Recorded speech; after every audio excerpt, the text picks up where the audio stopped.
Hello, welcome to the Ghosts of Harrenhal. My name's Simon. And I'm Mackelly. Thank you for joining us for episode 225 of our chapter-by-chapter book review of A Song of Ice and Fire by George Martin. Today we'll be discussing the epilogue of A Storm of Swords. The epilogue? Does that mean the end? The end. Oh my goodness. The end is near. The end is near. Well, as always, we're going to chat about this chapter. We're going to try not to spoil any future plot points for you. And hopefully we're going to provide you some entertainment along the way. We'll summarise what happened, discuss our thoughts on it, provide some useful background, compare it to the television show, indulge a little pedantry and cover some relevant news and listener correspondence. Be sure to check out the show notes and provide some additional information about the characters and other things of interest in this chapter. How are you, Mackelly? I'm doing all right. I'm glad that you have something written in witty banter. I hope it's not old, because as I was walking past Stacy on my way down here to record, I said, hey, did anything weird or interesting or funny happen to me since last time I recorded? And she went, nope, I knew you were going to ask me that. And I was like, oh, that was good of her to be paying attention, yeah. You know? She said, that's a good thing. It's funnily enough, it's new to the notes, but it is actually a week old. I was supposed to tell this last week and I forgot all about it. Oh, okay, good. Well, glad you forgot, or else we would just be sitting here staring at each other. So, so last Saturday, I went out for a meal with my friends Tim and Ali, and I went over to their house and we were going to go out from there, and Tim was telling me specifically that they'd been to see the local National Hockey League team, the Carolina Hurricanes, play the night before. But they'd been forced to leave the game after the first period because their daughter, who has very severe nut allergies, had to use her EpiPen on herself. Oh, goodness. And when you use the EpiPen, you have to go to the emergency room afterwards. Oh, wow. So I then said to Tim, oh, who won? I didn't know the Carolina Hurricanes score and I was interested. And this question was perceived to be a little insensitive. Yeah, I can see how. I was picking up on that. To the plight of their poor daughter, yes. Who, last we left her, was in the emergency room. Oh, goodness. Well, based on the light tone of this conversation, I'm guessing she is okay. Yes, the Canes did win. So. Oh, okay. Yeah. And indeed, Kelsey pulled through. They think it was cross-contamination of a spoon, that was used in nuts, and then because she didn't actually eat anything with nuts in it, but they were fine. Wow. But I could see as soon as I asked it, I was like, I should have perhaps waited for that question until we'd really delved into was she okay? Yeah, hang on to that for a few more minutes. We were going out for dinner. If something really bad had happened, I'm figuring they would have cancelled. Yes, that's true. Well, we had these plans. We don't like to back out. We like to follow through on our agreements. So, no matter what, come hell or high water. Oh well, glad to hear that she is okay, and yeah, and that the Canes won. I guess is a good thing for Canes fans as well. So you're lucky to have me tonight, actually. I didn't get away from work until after 6 p.m. I was in work at 7:30 this morning and I didn't get out till after 6. Wow.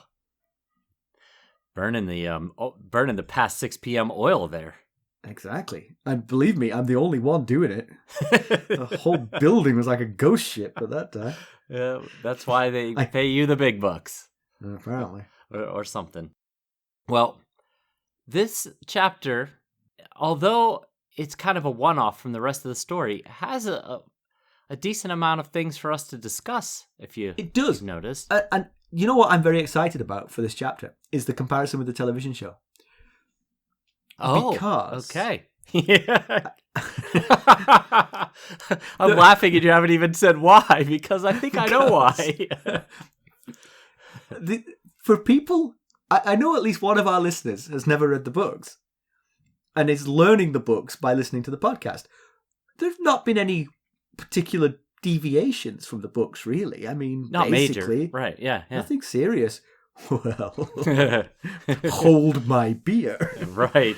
Where did they get a load of this? Exactly. To those who've only watched the TV show, change is coming. Right. Well, let's get down to business then. How did we leave Merrett Frey? You may wonder why I'm asking about Merrett Frey. It's because he's the star of this little epilogue. Who? So we've not officially met Merrett before, but he was at the Twins when Catelyn and Lord Walder worked out their agreement to allow Robb's army to cross the Green Fork.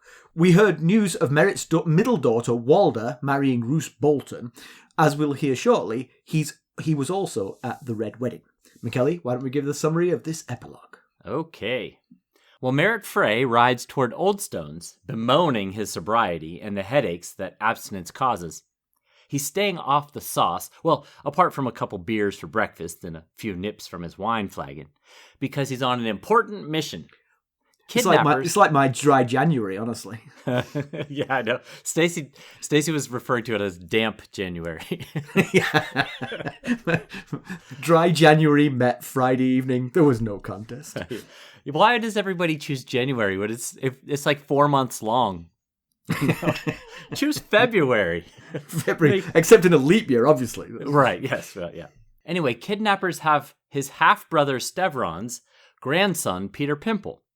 The outlaws want 100 gold dragons, and Merrett has been entrusted with the task of bringing the younger Frey home. Merrett considers his unlucky life. He's not even a knight, because as a squire, he was hit in the head in a battle with the Kingswood Brotherhood so hard that he was never the same again. He's since been plagued by headaches, and even the mildest blow to a helm reduces him to tears. As the 9th son of Lord Walder, he never expected to amount to much, but now his father refers to him as Muttonhead. Oh boy. His diminished status means that he was entrusted with almost nothing at the Red Wedding. His role was to drink with the great John Umber so that the big man couldn't fight. A task he was well suited for, but unable to succeed in. Despite imbibing enough to down an aurochs, Umber was still more than able to fight when the time came. 4 men were killed, and it took 8 to finally chain him. Merrett worries about his future. His own future, not Great John Umber's future. I mean, he probably would if he thought about it, but I'm pretty sure he's not thinking about the Great John anymore. Not at the moment. Yeah. Lord Walder, for all his meanness, places blood ties over everything. But Merrett is not so sure that will still be the case when his nephew Ryman inherits. But Petyr is Ryman's son, so completing this task might change Merrett's rotten luck. When Merrett arrives at Oldstones, he's surrounded by the Brotherhood without banners. Jack Be Lucky liberates the ransom gold. Merrett demands to see Lord Beric, and the brothers take turns in claiming to be Dondarrion, before admitting that he's not actually around. Merrett's taken to see his great nephew. He finds him swinging from a tree. By his neck, unfortunately. Yeah, not just playing. Yeah. Not just on a swing. Just to be clear. Look at me, uncle. Merrett's terrified, but he puts up a front about them never daring to hang a Frey, which is quite ironic, being that he's standing in front of a hanged Frey. Yeah. Lem says that Petyr said the same thing. Jack Be Lucky ties a noose around Merrett's neck and tosses the other end of the rope over a branch. But Tom Sevenstrings intervenes and tells Merrett to relax. If he answers a simple question, Tom will tell them to let Merrett go free. Merrett is all too eager to agree to this plan. It seems that the Brotherhood is looking for Sandor Clegane and a small girl, or boy, that he's traveling with. They were told that he was headed for the Twins, and they want to know, did he arrive? Unfortunately, it's not a question Merrett knows the answer to. He'd neither seen nor heard about the Hound's presence at the Red Wedding. Tom says it's up he goes then, but Merrett knows the outlaws have a code and won't string him up without a trial. He's innocent and he has children. Tom reminds him that the young wolf won't ever have children. Merrett responds that it was vengeance for the shame Robb Stark brought on House Frey, and besides, he had nothing to do with any of that. It was his father and brother Lothar, his nephew Ryman, and Roose Bolton who did the plotting for the Red Wedding, and they have no proof of any wrongdoing on his part, so they must let him go. Unfortunately for Merrett, the Brotherhood have a witness to his involvement in the wedding. They part to reveal a woman. She's frightening to behold. Her skin looks like pudding, her face mottled grey-green and streaked with gouges from her eyes to her jaw. Large chunks of her hair are missing. What remains is white and brittle. But still, Merrett recognizes her, and she him. Merrett sees the hate in her eyes. Lem says she can't speak. The cut to her throat is too deep for that. Lem asks the woman if Merrett was part of the atrocities committed during the wedding. Catelyn Stark's eyes never leave Merrett. She simply nods. And with that, the rope tightens and he begins to choke as he rises. Yeah, so that's a closer right there. It is. That's how we end the book. Uh-huh. Wow. Well, apart from the 150-page appendix, which we're not going to do an episode on. No. That maybe that'll be after we finish all the books. We'll go back and do all the appendixes.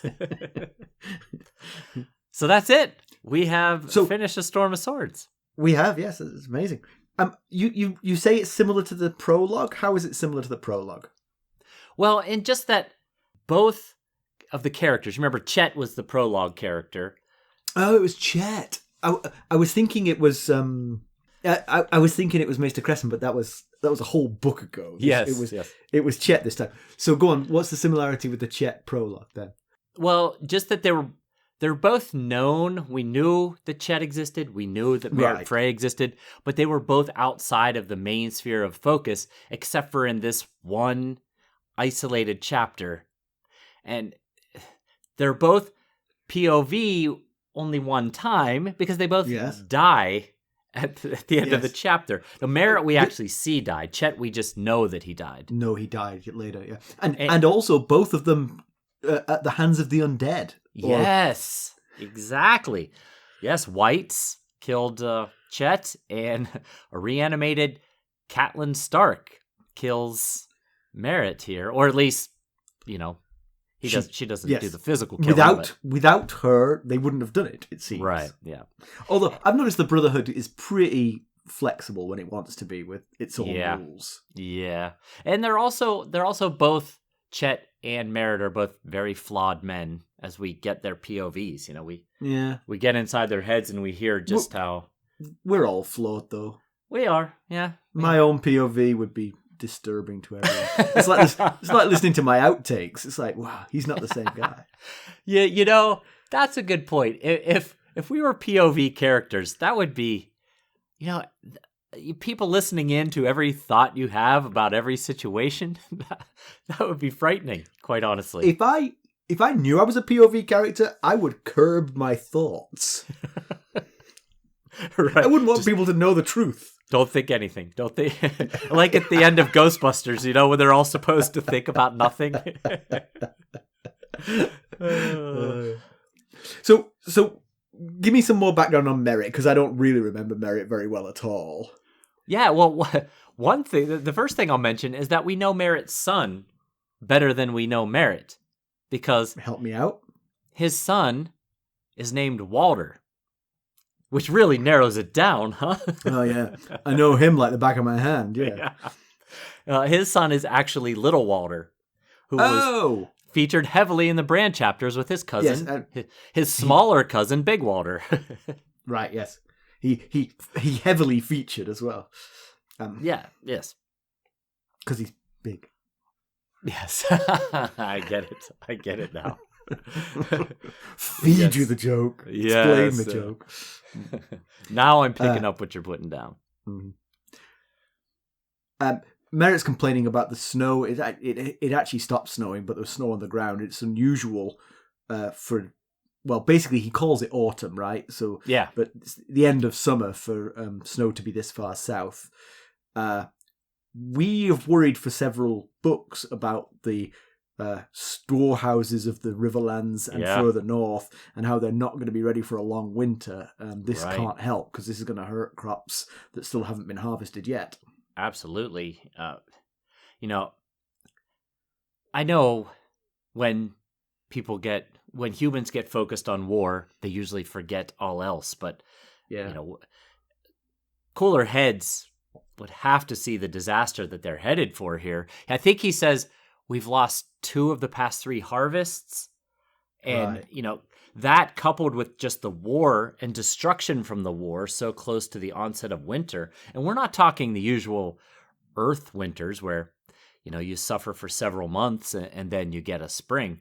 We're talking possibly year-long winters, multi-year. Yeah, exactly. Multi-year winter possibly. And, I was thinking about it. Those fortunate enough, and I put that in quotes, fortunate enough to survive this war in the Riverlands, they very well, as their reward, might still die of starvation in the elements because of this, because of the destruction of their home area. I wonder, obviously, over the last 300 years, the Seven Kingdoms have been plagued by war many times, and they have these abnormally long winters. I wonder if it leads to a lot of migration, and particularly migration south. I wonder if, because you can imagine the Riverlands, let's assume peace has arrived now in the Seven Kingdoms. The citizens of the Riverlands might head south. Yes. Towards the Reach, for instance, which should be much more able to feed its citizens. Yeah, absolutely. For the forthcoming winter. Yeah, exactly. And the winter will be milder there. They might still be able to grow some crops, Yeah, that might... we just saw the influx of refugees during the war into King's Landing. And if winter sets in and you have no food, you really don't have any choice but to try and make it to somewhere where there might be food and or shelter. So we know Merrett's son, and we've heard of Petyr Pimple, but as always, I can never remember who he is. Help me out, Mackelly. Well, we've only briefly met Petyr Pimple. The most interaction we had with him was he and his older brothers rode out to greet Robb and Cat as the welcoming party when they arrived at the twins. And you remember Grey Wind scared the horses and Petyr's horse threw him, and Walder complained about it to Robb, saying he could have been injured. And was this the Red Wedding visit to the twins, or the crossing? It was, yeah. The Red Wedding. I think the reason Walder mentioned it was as an excuse to keep Grey Wind out of the main castle. Right. So at the last we saw of Petyr Pimple, he was passed out drunk at the Red Wedding, trying to compete in drinking with the Great John. See, Merrett didn't pass out. Merrett claims to be the best drinker amongst the Freys, so he at least didn't pass out. But he was genuinely impressed by the Great John's ability to still fight after what he drank. Yeah. So his inner monologue is, a lot of it is sort of self-pitying, and he's definitely been unlucky in life, and as the 9th son, he's not got a lot to look forward to, especially because now, because of their rules of succession, when the eldest son was Stevron, right? Yeah. When he died, it didn't pass down the line. He didn't get any closer because it went to Stevron's son, right? Yes, Ryman. Yeah. So... Yeah, I think at one point Merrett thinks, I'm closer to being named High Septon than I am to inherit the twins. So, but it is an interesting insight into Lord Walder that he put such an emphasis on family ties that Merrett has always felt, home in the twins. Yeah. But that he worries that lesson has not been learned by Stevron and now Ryman, and that when Ryman takes over, some of these hangers-on might be told to go and find their own way in life. And that's bad news for Merrett. Yeah, he can't fight anymore because of his unfortunate head injury that causes chronic migraines. And there's only so much call for drinking umbers under the table. There is. It's a very niche skill. Well, he can't travel around the realm and be a tourney knight. Okay, I get that. But maybe he could travel around the realm betting people that he could outdrink them. Well, that's true. So that might be a useful traveling skill. I'm not sure you can make a living off it, but it's an interesting idea. Especially when you're a husband with 4 children. Yeah. So untangle the spaghetti of House Frey a little bit for us. All right, well, just we get some cool juicy, interesting gossip here about House Frey and their interworkings and relationships and scandals. And I got to say, none of it was really surprising. I'd been more surprised if I discovered that it was all very Stark-like.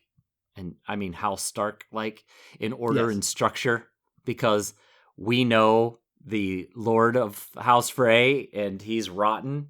And just like all organizations, it trickles down from the top, whatever is being, delivered at the top there. So go on, help me. Having read this, I've forgotten what makes you think the Freys are more rotten than we already thought they were. From this. One of the more salacious things we learn is that Black Walder, who is the older brother of Petyr Pimple, who Merrett was trying to rescue here, and Black Walder has an older brother named Edwin, and they are all sons of Ryman, who is the heir now to Lord Walder. Right. Okay. Well, it turns out that Black Walder is just sleeping with his brother's wives left and right, and even sleeping with one of their own, another Frey, with Fair Walda, who Black Walder and Fair Walda share a grandfather, Stevron. So they're cousins. Yes, they're not. It's not even like one was, this branch of the Frey family, and then another is like the seventh Frey's offspring. Do they also share a grandmother? Do you happen to know? It's complicated. I think maybe they don't. Yeah, that's. I realized I was throwing a hard question at you there, but half cousins is slightly less awful than full first cousins. Right. Yes. Yeah. That's true. You only have quarter of your DNA in common, not a full half. Still not great. So yeah, like I mentioned, Petyr is the youngest, Ryman's youngest. Edwin is Ryman's oldest. Black Walder is the middle son.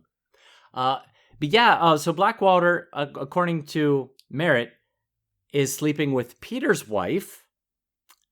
And Petyr's wife is Melinda Karen.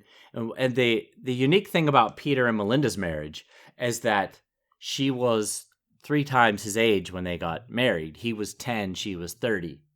So now she's 40, he's 20.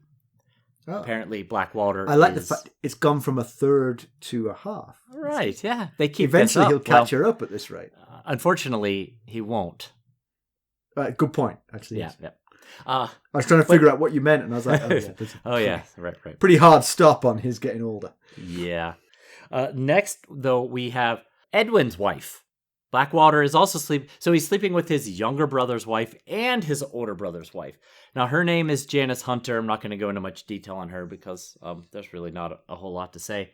I mentioned that he is rumored to be sleeping with Fair Walda, his cousin. And it's also rumored that he is sleeping with not currently because she is no longer with us, that he had known the 7th Lady Frey better than he ought to have known her. That was Inara Ferens, and the closest relationship I can give you that you might remember is she is Elmar Frey's mother. Elmar was the one that was supposed to marry Arya. That was at Harrenhal with her. So, yeah, that's some of the salacious details we get there. Yeah, and you made the point to me that Ryman's line is a little bit thin. He has Edwin, who has no sons. Black Walder has plenty of children, but none in wedlock. And now Petyr's dead. I mean, the thing about the Freys, though, you don't really have to worry too much about the succession because there's always another one. Yes, I guess it depends on if you want your direct descendants to continue to be in line. I'm sure the other Freys would be more than happy for Ryman's children to not have any more children. To die without issue, yes. Yes, yeah. How old do we think Edwin is? I don't know. Because Petyr's only 20, right? Yes. So Edwin could still be young enough to have children. Certainly. He's not in his 60s or anything like that. I do not believe that he is. But Merrett's wife, okay. Oh, and one other thing that I found noteworthy that Merrett mentions is that it is a known thing in the twins that only full-blood siblings can be trusted. And that is just barely.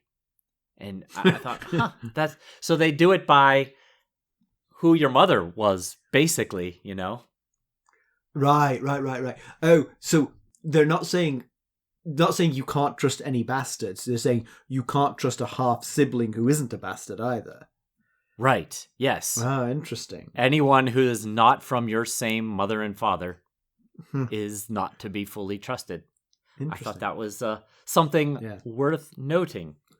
Yeah, so Merrett's wife is Maria Darry, and it's not a bad marriage for the 9th son of Walder, especially given Merrett's problems. Right. We know the Darrys were a well-respected family in the Targaryen days. Maybe... Well... So, yeah, but I was going to say maybe their fortunes took a downturn when they backed the Targaryens. But I think by timing, he must have married Maria Darry before. Yes. Yeah. He did. I believe he said, and then shortly after, thought to himself, and then shortly after, they fell out of favor because of the Targaryens being ousted. Yeah. So, it's quite a good marriage, really. It's, given his prospects were so poor. Right. Yeah. And, they have a daughter, Fat Walda. She is the one that Roose Bolton married. And Lord Walder was annoyed with Merrett because Roose choosing that particular female Frey cost the Freys more in dowry than if he had chosen someone who was slimmer. And you remember, I think you might remember that Roose, I think he specifically told Jaime and Brienne that Lord Walder said you can have your bride's weight in gold as your dowry for whoever you choose. So he chose the heaviest option that he had, and he's mad at Merrett for that. But it's not Merrett's fault. It was Walder that made that deal. He could have said, of these 4 ladies. Similarly, or he could have looked ladies. around the room before saying it. Yes. Get her out of here. Right. I'm about to make a deal. I don't want her in anyone's sight right now. So, perhaps, to be fair to Walder, perhaps he underestimated Roose Bolton's greed. Yeah, maybe. Maybe he thought he'd be more into looks than into I have gold. some pretty ones. I have some ones that are high up in the echelons of the phrase. And then I have my 9th son's heavy daughter. Yes. Why would he choose her? Well, yeah. But, part of the reason... Merrett, he describes himself as a pretty thick, stocky guy, too. And obviously, Walda seems to fit that as well. And he mentions that he's almost as thick and stocky as his older brother Hostine, who is considered to be the strongest of all the Freys. And, I was thinking, I think I know why that is. So I went and looked it up. And yes, it's because their mother was the Craycall. And Craycalls are known for their robustness. And so, they've got a thick stock there. Right. And Craycall comes into Merrett's story not just through his mother, but also because as a child he was squired there, along with one Jaime Lannister. Right. So he knew Jaime, and actually they were on similar paths until this knock on the head he took, which is... concussions are bad. Concussions can change your life a little bit. Absolutely. Concussions have ruined sports careers of, huge sports stars. It's not something to mess with. But it's just more of that bad luck that he talks about. Could have been Jaime that got hit in the head with that sword, but instead and it was if that him. had happened, then Merrett would be sleeping with Cersei right Maybe. I mean, that's a bit of a stretch, I realise. Yeah, maybe a little, but, we'll go with it. So Merrett also provides us with some behind-the-scenes planning for the Red Wedding. The primary plotters being Lame Lothar, who we've met before, Roose Bolton, Ryman Lannister, the new heir, and Lord Walder himself. So this is not a low-grade plan. This was the upper echelons were the ones discussing this. Yeah, and Ryman and Lord Walder, you could see, because Lord Walder is the Lord of the Twins, and Ryman is his heir. Yes. Lame Lothar was a bit of a surprise, though. he was so courteous and kind and hospitable to Cat when she was at the twins, but then secretly plotting her house's destruction, which, that is... Merrett mentions that he is wary of Lame Lothar, and you can certainly get an idea of why. Right, because clearly he can smile while stabbing you, yes. Yeah. And that line up there, that foursome, it also shows just how traitorous Roose truly was. He wasn't just going along with the Frey plan to betray Robb. He was heavily involved in the plotting of it all. So, I thought that was something. I thought it was useful to know who the primary people involved were. And he mentions that Lame Lothar choreographed the wedding down to what songs would be played when, where to hide the crossbowmen. He's the one that rigged the tents to collapse on the non-Frey army. Yeah. And he created the assignments for the Freys. Yeah. So Merrett's assignment, as we said, was to get the Great John drunk. The most interesting part of that story is the fact that the Great John was taken alive. We because our POV characters died at the Red Wedding, we didn't get a lot of background into who survived, but we do know that now that the Great John survived. Are they hoping to ransom him? Yeah. Why? Yeah. Why? Maybe they put him in chains because they got tired of trying to kill him. Maybe, do. He bit off someone's ear after they put him in chains. They're like, just leave him. Did you ever see the movie Me, Myself, and Irene? Yes, with Jim very Carrey? funny movie. Do you remember when he finds the cow knocked down in the road and he shoots it? And then he shoots it again, and he shoots it like 8 more times, and he still can't kill this thing. Oh, gosh. Do you remember that? The cow's been hit by a vehicle, and it's not dead, and it's sort of dying. Yeah. And he shoots it, but that doesn't do anything, because it's a cow. And so, the day wears on. Oh, geez. Yeah. So, yeah. I mean, if I thought about, like, the actual a reason why, maybe... It's because, Roose Bolton has been designated as Warden of the North, and he needs some houses to rally behind him, and so it's better to subdue the Lord of Last Hearth than to kill him.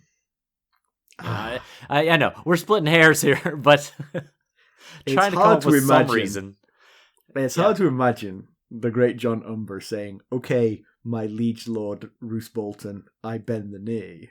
Yeah, and you know why? Especially because the Small John was killed. Right. At the Red Wedding. So, yeah, that doesn't hold a lot of water. Yeah.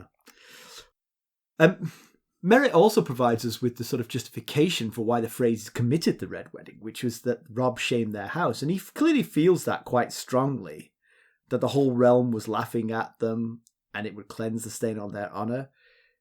Yeah. He definitely feels it.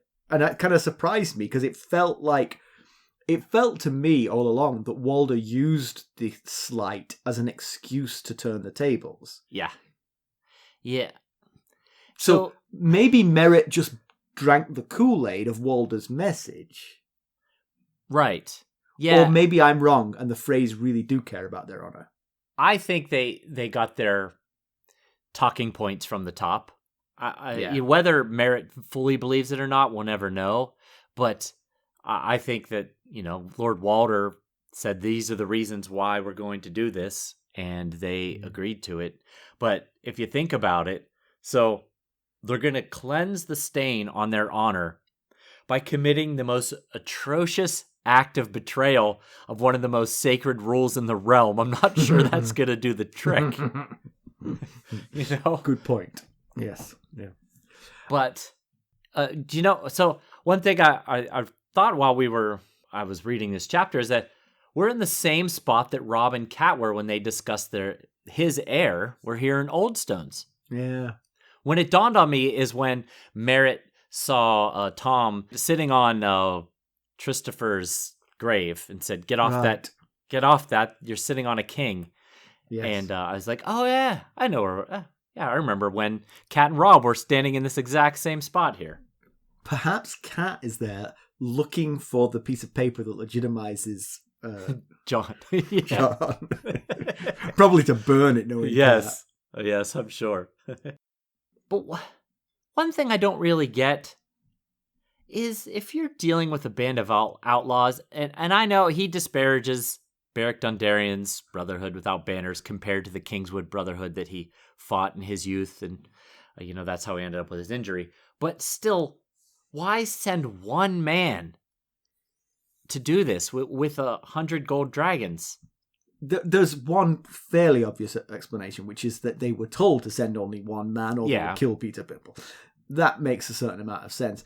They also, honestly, the Freys maybe think that they're so invulnerable that nobody would dare to do anything to a Frey, Yeah. It's just a simple band of broken men could have taken this gold off Merrett between Oldstones and the twins. That's true. I would have had someone with Merrett until the last few miles, at least, Yeah, right. Yeah, like, okay, you stay at this campfire. If I'm not back in an hour, something's gone wrong, Yeah. Instead, they ship him all the way off by himself. Yeah. So the Brotherhood are looking for the Hound and Arya as well. They're clearly asking about both of them. They said that Thoros believed they were headed for the twins. So not unreasonable to ask Merrett if he saw them at the Red Wedding. He did not.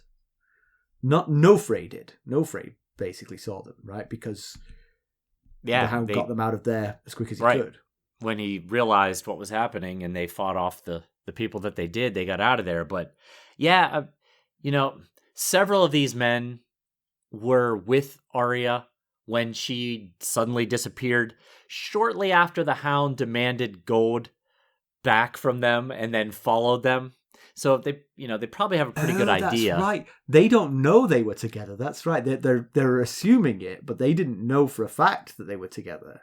Right. It just the math works out that the Hound had been trailing them, and suddenly Arya disappeared. So, which makes you think they're definitely looking for Arya, not the Hound. Yes, I would surely think that they're doing this. They're looking for the Hound because of Cat, because Cat wants to find Arya. Right. Otherwise, the Hound doesn't likely seem like he would hold much value to the Brotherhood without banners on his own. But they also might have an idea that Arya's with them because one of them mentions that they talked to the ferryman that ferried the Hound and probably mentioned a little boy or a little girl that was traveling with them. And they managed to come across the guy that he mugged, basically, and took his all of his stuff to try and pass himself off, as someone other than the Hound. So they didn't know they were together, but they've pieced it. They've pieced it together now. They know that the Hound was traveling with her. Yeah, unless Thoros saw it in the flames. Maybe he saw Arya and the Hound traveling toward the twins or something. Yeah. I wondered if when Arya wolf dreamed Nymeria seeing Cat dead, if she led the Brotherhood to the body. Remember, Nymeria dragged the body out of the river and she ran off when men approached. And we had a feeling the men that were approaching were the Brotherhood, right? We did have that feeling, yes. She said that they wore various colours. They were not from one. So is it possible she did it on purpose? I mean, again, I'm not sure how strong the connection is between Arya and Nymeria, but Arya asked Thoros if he could bring Ned back to life, and he said, "No, you can't do it after a long period of time." But Nymeria perhaps led the Brotherhood to Cat's body, and now she's been brought back to life. I suppose, and that doesn't say, does it? I'm not sure it said it in this chapter, that it was done by Thoros. Yeah, you're right. It is not said that it was done by Thoros, but we do know that Thoros is a man who can bring dead people back to life. So there is certainly a correlation that you could make there. Yeah. So my question about her, and I mean, I'm sort of jumping around in the story a little bit, but is she still in there? I mean, they say she can't talk. Now, that's an interesting difference between Thoros bringing Beric back, because Beric has been very badly injured in some of his deaths. Yes. But he is back to it. I mean, he can fight still, but he's had like wounds all the way through his shoulder, which feels like it would stop him from fighting if Thoros' bringing him back didn't also heal him to an extent. Now, Cat was dead for longer, but they can't. It's not curing her throat, so we're not going to know from her if she's herself. She looks horrible and terrible, but it could just be physical. She might be herself within there. Might we get more POVs of her, and then we'll know? Maybe. Yeah. But maybe her POVs will just be like, brains. Frey brains only. Yeah, Frey brains. Or Lannister brains, I guess. Yeah, I hadn't thought about that until you mentioned it, that, yeah, Thoros healed a little more fully, which would lead you to believe that, it'd be a small reason to think maybe it wasn't Thoros, but if it wasn't Thoros, something else very unusual. Yeah, no, I definitely think it's a timing thing. Or maybe it's just the depth of the cut, that no matter what you do, you couldn't bring back her voice, Right.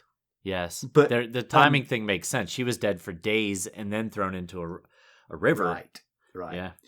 Yeah, and, I'll just say from a storyline perspective, I guess in some ways you possibly see why Robb was so mutilated and decapitated, because if he was brought back to life too, then his reign as king continues, and that complicates some of the storylines that Martin is trying to weave together here in the vacuum of Robb's I'd say reign. Cat coming back to life complicates some storylines too. Honestly. It does. Yes, it does.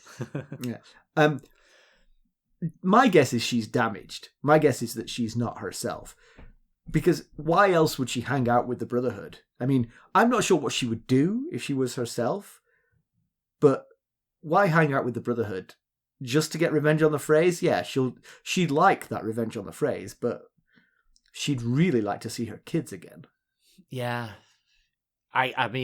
She thinks all of her kids, although, except for Arya now, maybe that is why. Maybe she feels like the Brotherhood know that they knew Arya. Oh. She is looking for Arya. They might help her recover Arya. Very true. Very true. So, my last question about this whole thing is, did Thoros bring her back because of his interaction with Arya? He doesn't bring people back willy-nilly. He brings Beric Dondarrion back. Right. Because Arya asked him, and it touched him at the time, if he could bring back her father. Yeah, I remember. Did he think to do this for that reason? I will say that the Brotherhood are taking sides more than they have done in the past here. They are, yeah. They told Arya and Gendry and Hot Pie, when they were explaining what they were Robert Baratheon's men. They were right. They weren't in the war for the war. They were in it for the people of the Riverlands. So either this group has splintered off and is going on this single-minded mission of trying to find the Hound and Arya, or the Brotherhood is changing their mission statement, I guess. But, to answer your question about Arya and Thoros, you're right. It's not like he went around bringing back every brother, every member of the Brotherhood back to life when they died. So there does feel like there's something unique and special going on here. And it with the information we have now, it very well could be that he couldn't bring Ned back to life for Arya, but he could bring her mother back. And so. Petyr and Merrett both get hanged here in this chapter, and it kind of reminds me of Davos saying that the Freys are cursed for breaking guest right when he heard about the Red Wedding. So what do you think? Are we being set up to start seeing a stream of bad fortune befalling the house because of this guest right? My guess is yes. My guess is that Davos is the voice of George Martin, and he's predicting the future with some accuracy. So yes, clearly this is two bad outcomes for House Frey in quick succession. Yeah. Let's keep an eye on, see if more come along. Yeah. I will say that it is not necessarily George Martin's style for bad people to get bad endings and vice versa, but... No, it's George Martin's style for pretty much everyone to get bad endings, honestly. Yes, it is. But, you know, this whole we do cat coming have... back to life is a bizarrely gentle version of George Martin, but Yeah. but she is. One thing is if he wants to do that, he's got the perfect tool now in Cat herself. Yes. Because if she keeps pointing to the guilty phrase, which, let's be honest, it's any Frey will do. Right. They were all complicit in some ways. And that's pretty clear that that's her mindset at the very end of this chapter when Merrett says, I haven't done anything wrong. All I was tasked with was getting the great John Umber drunk. It was my brothers and Roose Bolton and my father that were responsible. And they ask Catelyn, you know, was he involved? And she nods and says, yes. So, you know, maybe she doesn't know whether or not he was involved, but he's a Frey. And so therefore he's guilty. He's as guilty as the Hound was of the crimes that the Brotherhood laid at his feet that were actually his brother Gregor's doing. Right. And it is funny that Merrett thinks while seeing a hung Frey that you would never hang a Frey. Yes. Yeah. You know, I hope to never you might be stumble in that across situation. one, but you wouldn't do it yourself. You wouldn't do it yourself. I hope to never be in that situation, but I imagine I would say stupid things if I were. Very good point, Mackelly Yeah. Ray. Yes. Yeah. Yes, that's very true. I think he thinks at one point the last of his courage was running down his leg. So again, just like the prologue, when Chet, he wet himself. He did. He had a similar accident. Bookended. Yes, that's right. The book is bookended with pants wetting. Pant wetting, yes. All right, do you have some background for us? Yeah, I do. I wanted to discuss just how bad Merrett's luck might have been, and how he and Lord Walder just missed out on possibly a great opportunity. So Merrett talks poorly of his wife Marria Derry, how she's a shrew and despises him, and all that. It is very sad and unfortunate that, you know, that he felt that his wife thought those things of him. And with his negative outlook on life, who knows how true that actually is? He might just be seeing everything half empty. But anyway, if things had broken just slightly differently, Merrett's wife could have been the key to a whole different life for Merrett. And I'll tell you how. So when our story, and I mean A Song of Ice and Fire, when I say our story, started, it seemed as though Raymond Derry was the Lord of Derry. It was never explicitly said, but that's kind of the feeling you get, is that Raymond Derry was Lord of Derry. Ned sent Raymond with Beric Dondarrion to kill the Mountain. Unfortunately, Raymond was killed in the battle at Mummer's Ford, fighting against the Mountain's men. Then his young son Lyman became Lord of Derry. Lyman was then killed by the Mountain when his men retook Castle Derry. Lyman's death left a dearth of male heirs in the Derry line. The next oldest Derry is Raymond's sister, Merrett Frey, Merrett's wife. Unfortunately for Merrett, between Lyman's death and Lord Walder entering into negotiations for an alliance with Tywin Lannister, Lancel Lannister was made Lord of Derry after the Battle of the Blackwater.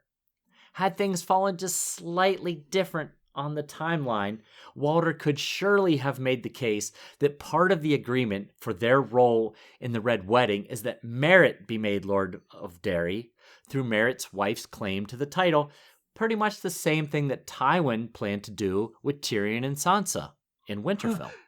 Is Lancel still alive? He is. He is? He is still alive. Because he was very sick last time we saw him, right? Right, The last time we heard about it. Yes, he was. Well, maybe. Bit of luck, it could still happen, Merrett. Oh, well, not for Merrett. Not for Merrett, no.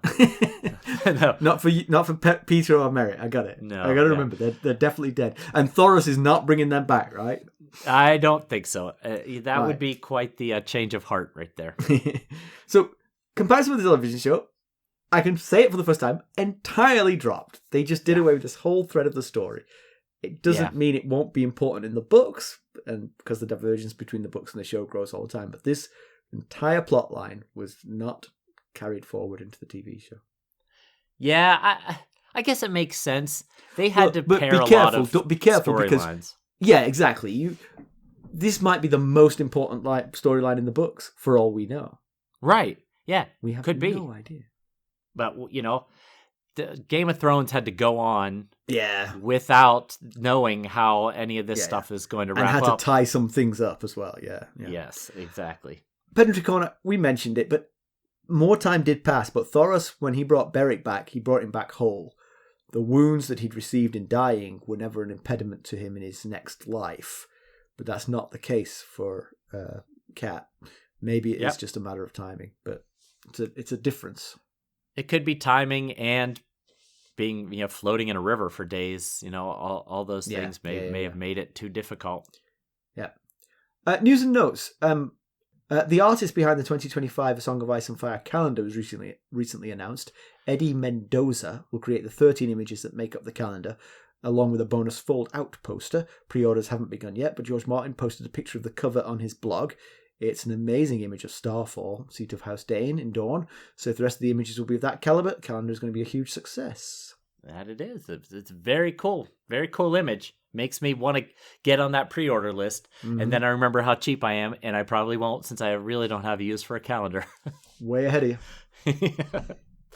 In other news, George Martin and his wife Paris were at the Rosewood Mayakoba Resort in the Yucatan recently.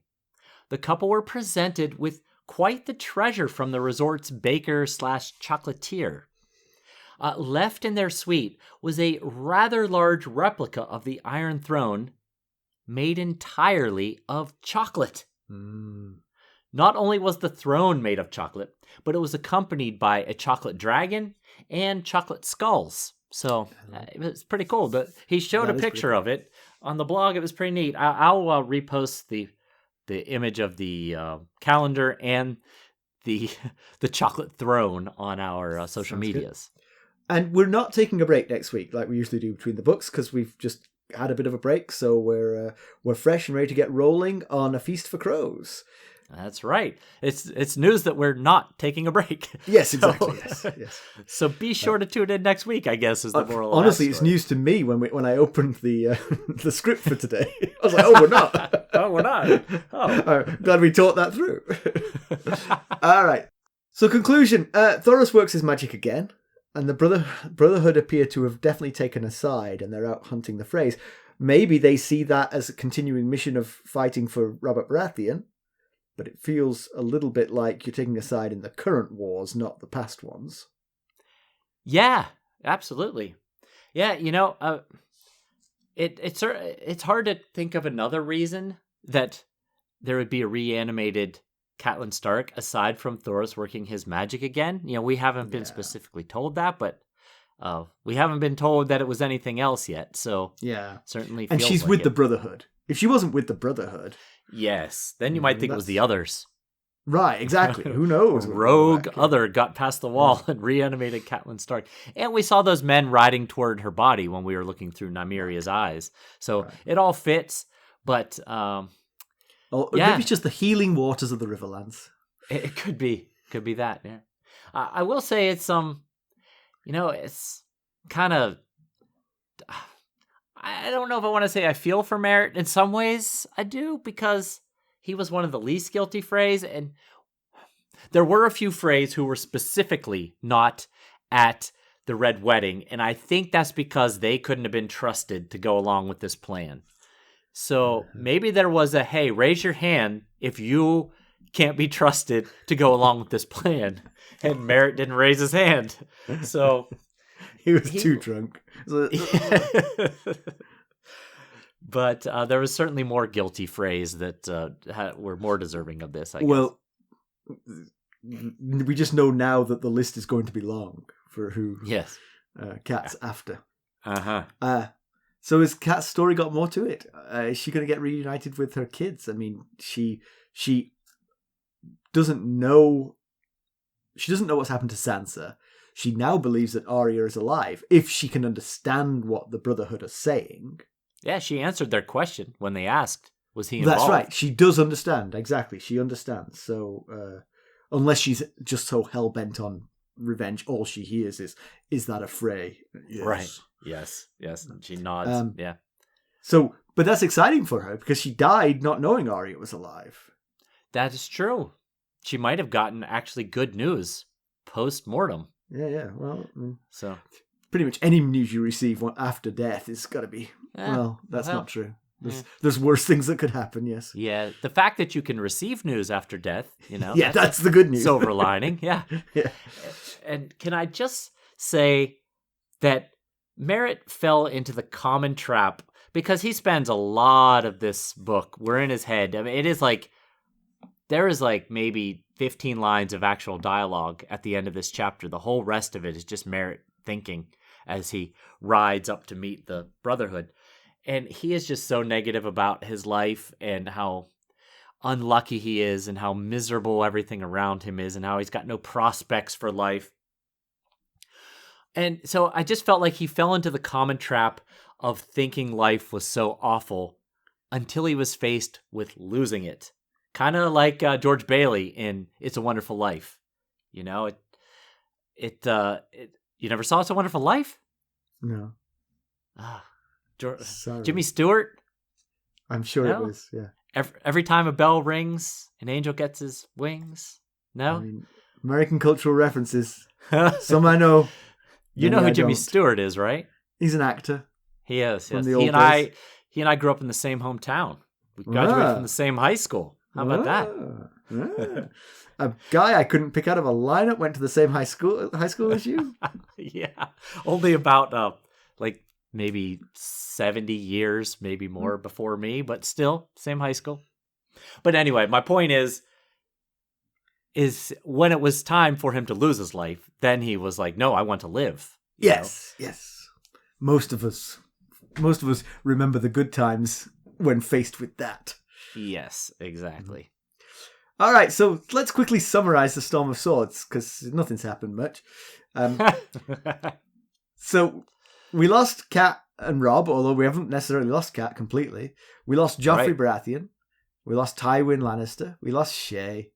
We lost Hoster Tully, Balon Greyjoy, Dontas Hollard, Lysa Arryn very recently, Oberyn Martell, Dalla, wife of Mance Rayder, and they'll all be missed apart from some of them. Some of them will be missed more than others. And let's face it, the Clegane brothers aren't exactly looking good either. Oh yeah, both of them are left howling to die. At least one of them receiving some attention. Yes, right. The Mountain was dying from the poisoned spear of Oberyn Martell, and Tywin commanded that Grand Maester Pycelle fix him, but Grand Maester Pycelle at that point was saying, there's nothing I can do here. Right. I don't know what the poison was. I don't know how to fix him. And the Hound was left for dead by Arya from wounds that he suffered in that fight at the crossroads. Yeah. So Arya herself is en route to Essos, although a lookalike is en route to the Dreadfort to marry Ramsay to bolster the Bolton's grip on the north. Yeah, and Bran, he left Winterfell, and he's gone north of the wall with the Reeds, Hodor, and Cold Hands, and Summer, possibly riding on the back of a giant elk. So that'll be a relief to Hodor. Right, that's true. Hodor could probably use a break. Jon is now Lord Commander of the Night's Watch, potentially passing up the chance to become Jon Stark, Lord of Winterfell. Meanwhile, Tyrion has fled King's Landing, having killed his father and his love, Shae. And he was supposed to be heading to Essos, but he took this detour to commit this double murder, and now we don't know whether he will make it to his ship or not. That's true, yeah. Dany was last seen sitting atop the Great Pyramid in Meereen, having dismissed Ser Jorah for spying on her for Robert Baratheon. But she's got Ser Barristan now, so That's true. I mean, very true. If you're talking Royal Kingsguard, that's kind of an upgrade, quite honestly.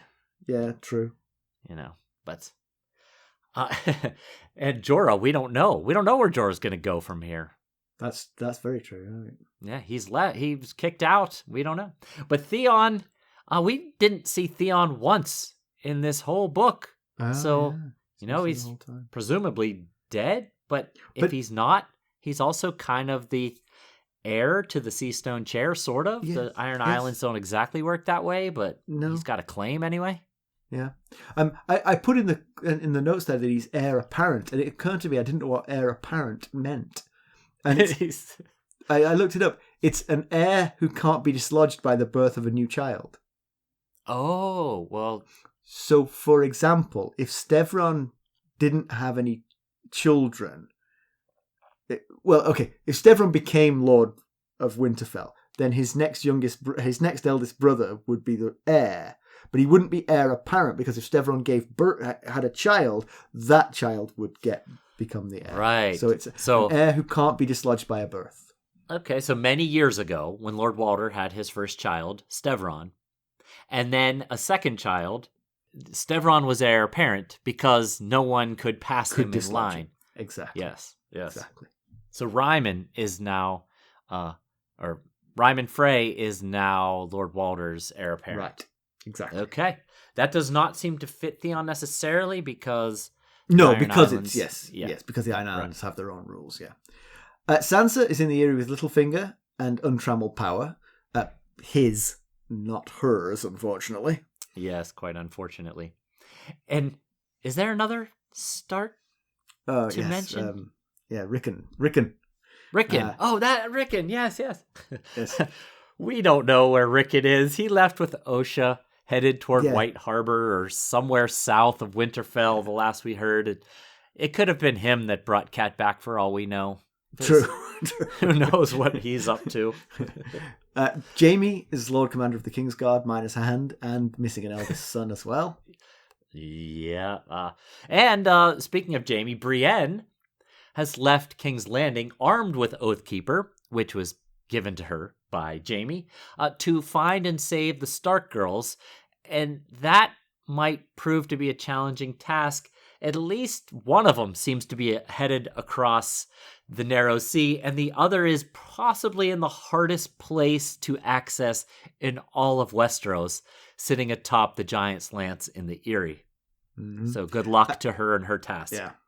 And Davos Seaworth, we don't have a clue really where Davos is. Last we saw of him, he was on Dragonstone. But his boss, Stannis, and Melisandre at the Wall, announcing loudly that they want to let the wildlings through because they want to fight the true enemy.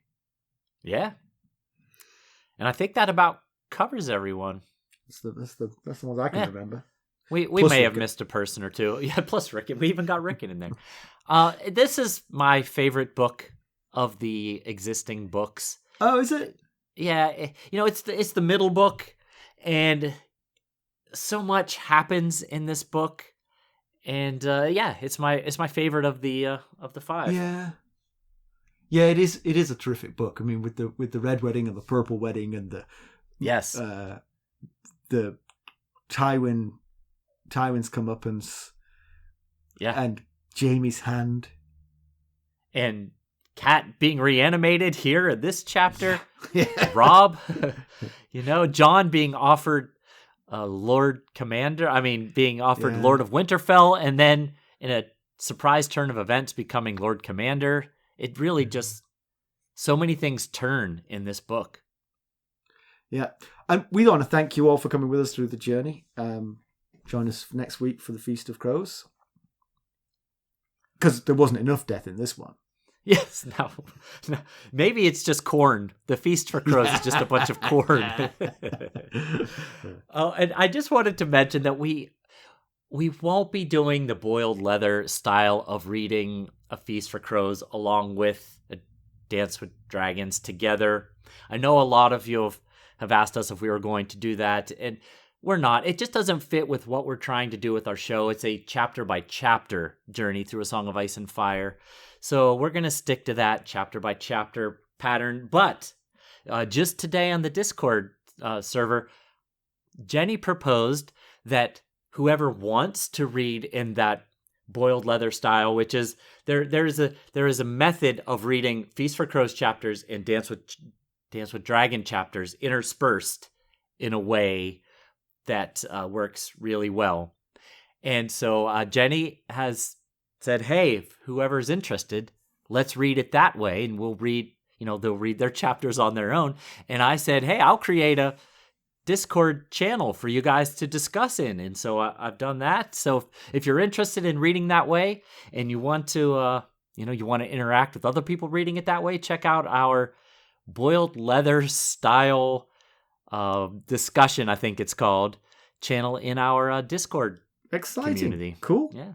Cool.